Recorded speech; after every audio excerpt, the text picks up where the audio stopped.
Welcome to the YouTube channel Class 7 Geography Chapter 2 Inside Our Earth. The Earth is about 460 million years old. It has undergone numerous changes till today. The temperature of the Earth increases with the increase in depth. The density and the pressure of the rock materials also increases as the depth increases.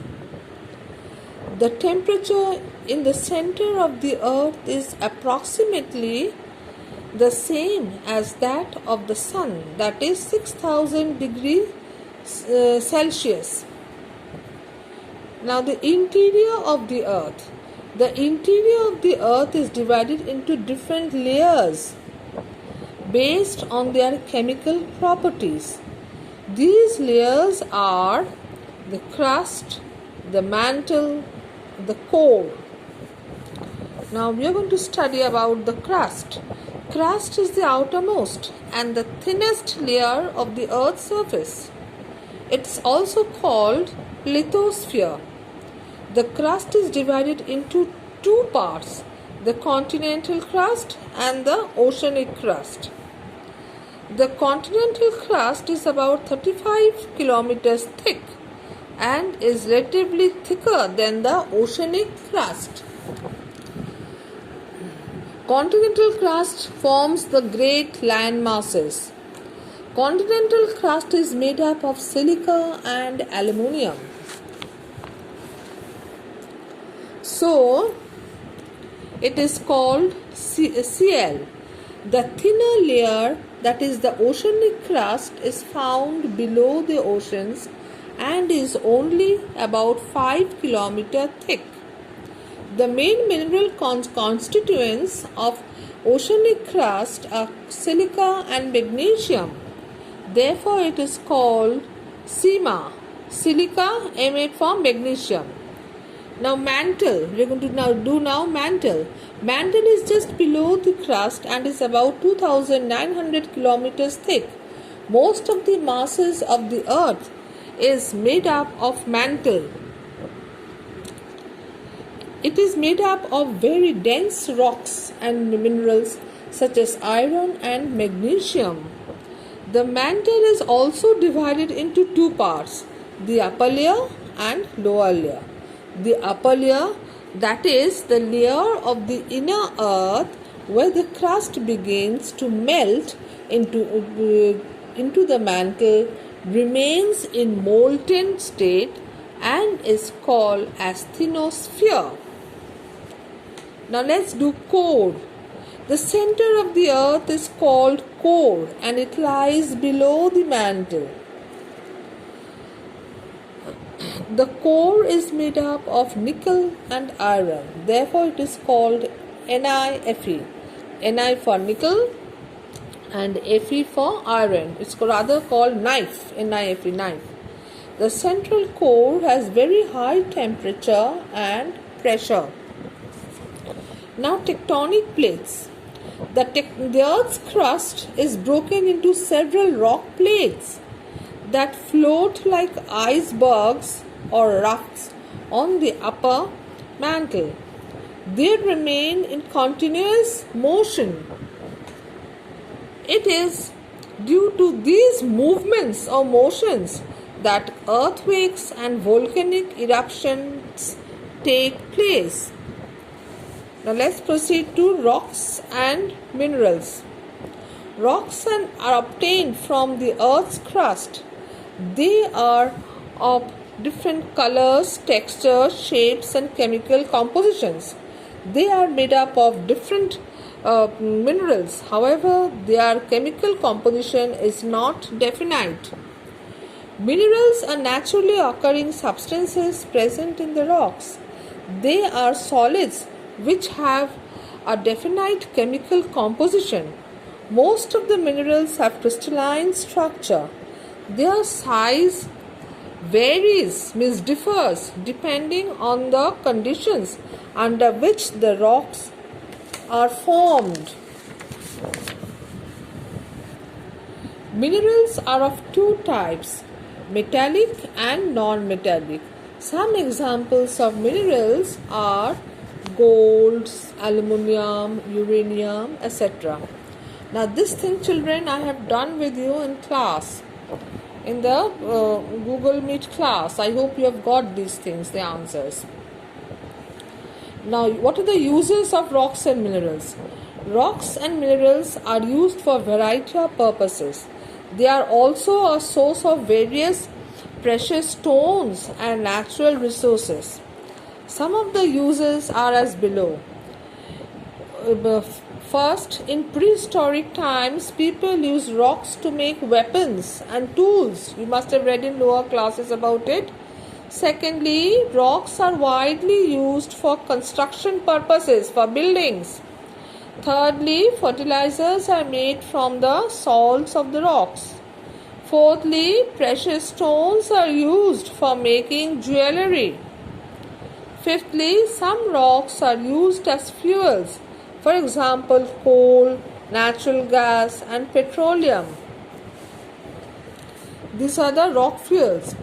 Now, what are the types of rocks? Depending upon the formation of rocks, geologists have divided them into three types: igneous, sedimentary, and metamorphic rocks. Now, what is igneous rocks? When molten magma cools and solidifies, igneous rocks are formed. They are also called primary rocks. They have a crystalline structure. Next, the rocks that cool down inside the Earth's surface are called intrusive rocks. Since the rate of cooling inside the Earth's surface is slow, the crystallines formed on cooling are large. For example, granite. The rocks that cool on the Earth's surface are known as extrusive rocks. Due to fast cooling, the crystals formed are finely grained. For example, basalt. Now, some features of igneous rocks are as follows. First, these rocks are hard and compact. Then the second, they do not contain remains of dead animals and plants and animals. Third, they do not allow water to percolate through them. Fourthly and lastly, valuable metals like gold, silver, and iron are found in these rocks. Now, what is sedimentary rocks? Weathering and erosion are the two processes by which the rocks are broken down. These broken pieces are then carried to different places by various agents like rain, water, wind, plants, and animals. These broken pieces, called sediments, they get settled in the lowlands, rivers, and oceans beds. These rocks that are formed due to compression are called sedimentary rocks. They are the most widespread rocks and cover almost 75% of the total Earth's surface. Examples of these rocks are sandstone, salt, and coal. Now, some features of sedimentary rocks are as follows. Number one, these rocks are soft as compared to igneous rocks. Number two, these rocks are uniformly arranged in horizontal layer one above the other. Thirdly, these rocks are found under water bodies and have marks of waves and mud cracks on them. Fourth, remains of plants and animals called fossils are also present in these rocks. Now, next, children, we will do metamorphic rocks. Now, heat and pressure change the properties of these rocks, such as their color, hardness, or texture. It takes hundreds of years for these rocks to form. For example, limestone is formed. Limestone changes into marble and sandstone changes into quartz. Now, some features of metamorphic rocks are as follows. Number 1, they do not erode easily and are weather resistant. Number 2, they are found on the earth's surface. When movement inside the earth brings them up. Now let's proceed to the next bit. Rock cycle. The change of one type of rock into another type under certain conditions in a cyclonic manner is known as rock cycle. Now, the rock cycle has been going on ever since rocks were formed.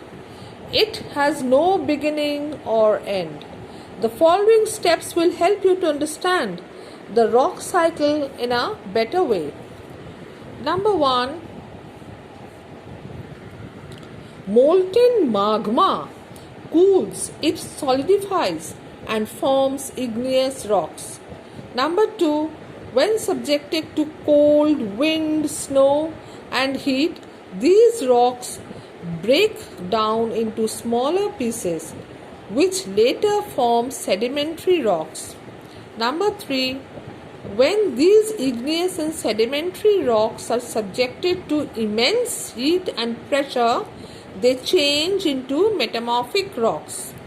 Number 4 and last, further, the metamorphic rocks which still remain under high pressure and temperature change into magma, and again the whole cycle repeats. Now this is the completion of the chapter. This diagram is important, and this chapter is for worksheet 3, children. This quick revision questions I have already done with you. Please learn what's the meaning of percolate, what's the meaning of erode. Erode means destruction by slow disintegration, not by fast disintegration, by slow disintegration. Erode means destruction by slow disintegration. All these exercises are already done. Thank you, children. Let me wind up now.